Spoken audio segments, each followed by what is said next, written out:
Hello नमस्कार the hope में आप सभी का स्वागत है। और हम यहाँ रीडिंग कर रहे हैं कर्क राशि यानी कैंसेरियंस के लिए। देखेंगे कि अक्टूबर 2022 में कर्क राशि की लव लाइफ एंड रिलेशनशिप में क्या एनर्जीज रहेंगी, क्या सब कुछ हो सकता है कर्क राशि, वो हम यहाँ पे डिटेल में देखने की कोशिश करेंगे। अगर रीडिंग आपसे रेजोनेट होती है तो प्लीज़ चैनल को लाइक और सब्सक्राइब कीजिएगा। रीडिंग को जनरल रीडिंग्स की तरह ही कीजिएगा और जो मैसेज आपसे रेजोनेट होते हैं आपकी सिचुएशन से, उन मैसेजेस पे आप बिलीव कीजिएगा। ऑलराइट, लेट्स सी क्या मैसेजेस मिलते हैं हमें कर्क राशि के लिए कैसा रहेगा अक्टूबर 2022 में उनका लव लाइफ एंड रिलेशनशिप का overall energy. We have women holding a coin, strong warning and financial constant. Okay, number 13 या 4, नंबर 42 या 6, नंबर 10 या 1 आपके लिए सिग्निफिकेंट हो सकता है कर्क राशि। या आपके डेट ऑफ बर्थ, आपके पर्सन के डेट ऑफ बर्थ, आपकी मैरिज एनिवर्सरी अगर आप मैरिड हो तो, या फिर आपके जन्मांक और मूलांक हो सकते हैं, या कोई स्पेशल डेट भी हो सकती है। 1 ईयर का या 4 ईयर का या 6 ईयर का आप लोगों में गैप हो, ऐसा भी हो सकता है। सो इन कार्ड से जो मुझे मैसेज मिल रहा है आपकी लव लाइफ के अकॉर्डिंग, आपकी लव लाइफ में अक्टूबर में कुछ चेंज आने वाला है। ठीक है, मैं टैरो से देख के बताऊंगी कि वो चेंज पॉजिटिव है या नहीं, लेकिन आपके लिए मैसेज मिल रहा है कि आप अपनी इंट्यूशन की सुनिए। बिकॉज चेंज है तो एक बार के लिए वो आपको थोड़ा सा डराएगा, या एक बार के लिए आपको लगेगा कि ये मेरे को एक्सेप्टेबल नहीं है, मुझे जैसा था वैसा चाहिए। तो अपने इंट्यूशन को फॉलो करना, क्योंकि उस पर्टिकुलर टाइम पे ऐसा हो सकता है कि आपको ये लगे कि आपको करना क्या चाहिए, इस चेंज को एक्सेप्ट करना चाहिए कि आगे बढ़ना चाहिए, है ना। जैसा भी हो, अच्छा और बुरा दोनों ही तरह के चेंजेस में आपको क्या करना चाहिए, इस चीज का हिंट आपको आपके इंस्टिंक्ट देंगे। इस चीज को आप अपने गट फील से जब फील करोगे तो आपको पता चलेगा कि आपको क्या करना है। अब अगर मेरी बात कोई नहीं समझे हैं तो मैं एक बार एग्जाम्पल दे के बता देती हूँ। ऐसा ही होगा, मैं ये नहीं कह रही हूँ, मैं एक एग्जाम्पल दे रही हूँ आपको। सपोज आपकी लाइफ में कोई नया पर्सन आता है, उसकी तरफ जाना है नहीं जाना है, ठीक है। ये चीज आपको आपके इंट्यूशन बताएंगे, ये चीज आप अपनी गट फीलिंग से पूछिएगा। कुछ कोई लोग जा भी सकते हैं, कोई आ भी सकते हैं, कोई बड़े फैसले भी ले सकते हो आप लोग। किसी भी चीज से रिलेटेड जो चेंज आपकी लव लाइफ में आएगा, उसके लिए आप अपने इंस्टिंक्ट की सुनना, अपने इंट्यूशन की सुनना। That's the message for you, ठीक है।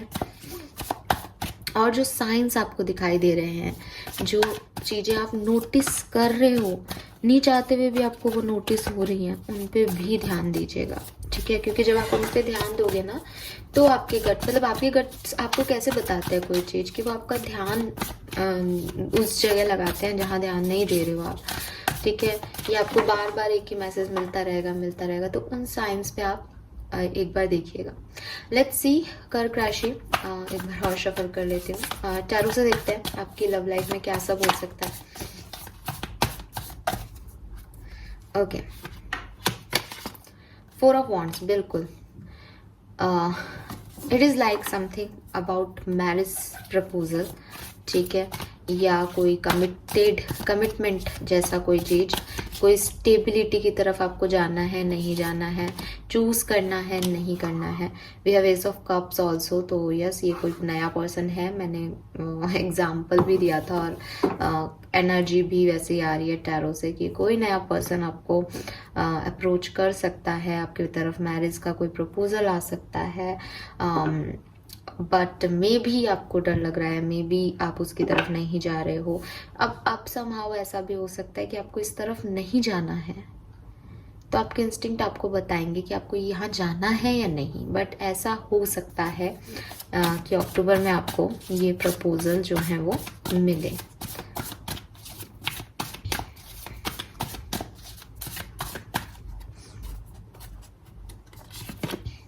King of cups, alright.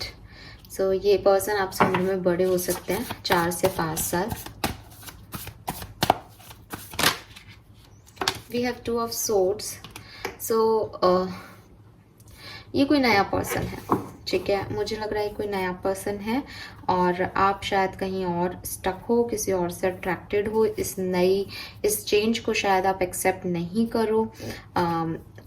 अभी शायद आपको लग रहा है कि हाँ कोई आ जाए और आप उस तरफ चले जाओ, बट हो सकता है कि जब वो आए आपकी तरफ तब आपको थोड़ी ज़्यादा हिम्मत दिखानी पड़े, बिकॉज आपको या तो अकेले रहने की आदत हो गई है इसलिए आप चेंज को नहीं एक्सेप्ट कर रहे हो, या फिर आप किसी और के साथ स्टक हो, उनके साथ आप सोच रहे हो लेकिन वैसा नहीं हो रहा जैसा आप चाह रहे हो। तो द थिंग इज कि यहाँ पे आप इस पॉजिटिव चेंज में भी आपको कुछ गाइडेंस की ज़रूरत पड़ेगी, ठीक है, फ्यूचर में, अक्टूबर में। We have two of swords, जो कि मुझे कह रहा है कि थोड़ा सा कंफ्यूजन भी रह सकता है, हो सकता है कि आपके पास चॉइसेस आ जाए लव में, तो आप कंफ्यूज हो जाओ कि आपके लिए बेस्ट चॉइस क्या है, ठीक है। सो इस तरीके के कुछ आप भी किसी मैरिड पर्सन को डील कर सकते हो। ऐसा भी हो सकता है कि आप थर्ड पार्टी सिचुएशन में हो, या आपके फाइनेंसेस और आपकी लव लाइफ कहीं एक दूसरे के साथ जुड़ जाए, प्रॉब्लम क्रिएट कर दे आपके फाइनेंसेस आपकी लव लाइफ में। तो ऐसे कोई दो सिचुएशन हो सकती है। तो अगेन उसमें भी आपको साइंस मिलेंगे कि किस तरफ जाना सही है। आप अपने गट फीलिंग के अकॉर्डिंग आगे बढ़ते जाओ, बिकॉज चीज़ें अच्छी हैं, चीज़ें बुरी हैं अगेन, पर चीज़ें आपके अकॉर्डिंग हो जाएंगी आगे चल के, अगर आप सही डायरेक्शन चूज करते हो तो। और डायरेक्शन आपको आपके गट बताएंगे, आपकी गट फीलिंग बताएगी। और थोड़ा सा स्ट्रॉन्ग रहने की ज़रूरत है। चेंज से घबराना, डरना, इस तरह की सिचुएशन में हम गलत डिसीजन ले लेते हैं कर्क राशि, तो उससे थोड़ा सा ध्यान रखना। मुझे आप बहुत इमोशनल भी दिख रहे हो इस पर्टिकुलर सिचुएशन में, तो वो भी आपको ध्यान रखना है। लेट्स सी आपके लिए जो मास्टर कार्ड आता है लव लाइफ का और जो गाइडेंस आता है वो क्या है। October 2022, come to the age. So may be आप 36 ईयर्स के हो सकते हो। We have soulmate in bottom. So आप में से काफ़ी लोग अपने सोलमेट को डील कर रहे हैं ऑलरेडी, या मिलने वाले हैं अपने सोलमेट से, ठीक है। या देखो, सोलमेट की शादियां हों ये ज़रूरी नहीं होता कर्क राशि। मैं फिर से क्लियर कर दूँ, मैं अपनी हर रीडिंग में ये चीज़ बताती हूँ कि अगर आप सोलमेट हो तो ऐसा नहीं है कि आपकी मैरिज होगी एक दूसरे के साथ, ठीक है। आपको ये चीज़ समझनी पड़ेगी।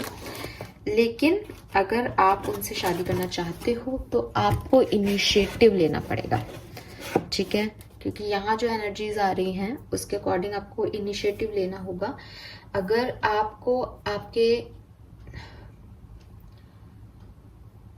जो आपका नॉर्मल रिलेशनशिप है, मतलब एग्जिस्टिंग रिलेशनशिप है, सम वर्ड ही नहीं मिल रहा था। सो एग्जिस्टिंग रिलेशनशिप में अगर आप हो और आपको वहाँ पे कोई प्रॉब्लम फेस हो रही है तो आपको एक इनिशिएटिव लेना चाहिए। ये तो आपके लिए गाइडेंस आ रहा है।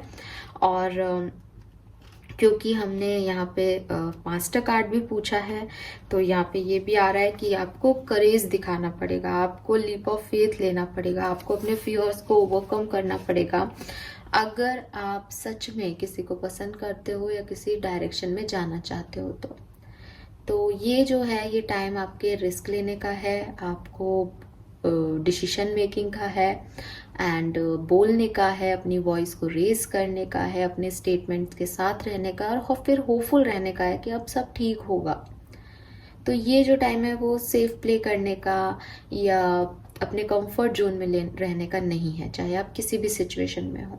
आपको एक स्टेप लेना पड़ेगा और फिर बाकी का गॉड देख लेंगे, ऐसा फेथ भी रखना पड़ेगा। और इसी तरीके से आपको अक्टूबर में आगे बढ़ना पड़ेगा और आप ऐसे ही बढ़ने वाले हो। तो अब जब आप आगे बढ़ोगे या लीप ऑफ फेथ लोगे और एक्शन लोगे तो वो एक्शन क्या लेना है उसमें आपकी गट फीलिंग आपकी हेल्प करेंगे, क्योंकि यहाँ गट फीलिंग इंस्टिंक्ट से रिलेटेड चीज़ें मुझे वाइब्स मिल रहे हैं। तो ओवर इमोशनल होके, ओवर प्रैक्टिकल होके कोई चीज़ें नहीं करें। मौके लाइफ आपको देगी, नए लोग आपकी लाइफ में आएंगे। पुरानों से रिकन्सिलेशन आपका सिर्फ और सिर्फ तब हो सकता है कर्क राशि अगर शुरुआत आप करें, अदरवाइज मुझे यहाँ रिकन्सिलेशन के वाइब्स नहीं आ रहे। Alright, so this is all for you. 36 जैसा कि मैंने कहा आपकी एज हो सकती है, 2 नंबर और 4 नंबर आपके लिए सिग्निफिकेंट हो सकता है। प्लीज़ चैनल को लाइक और सब्सक्राइब कीजिएगा। Thank you so much reading देखने के लिए। Bye bye.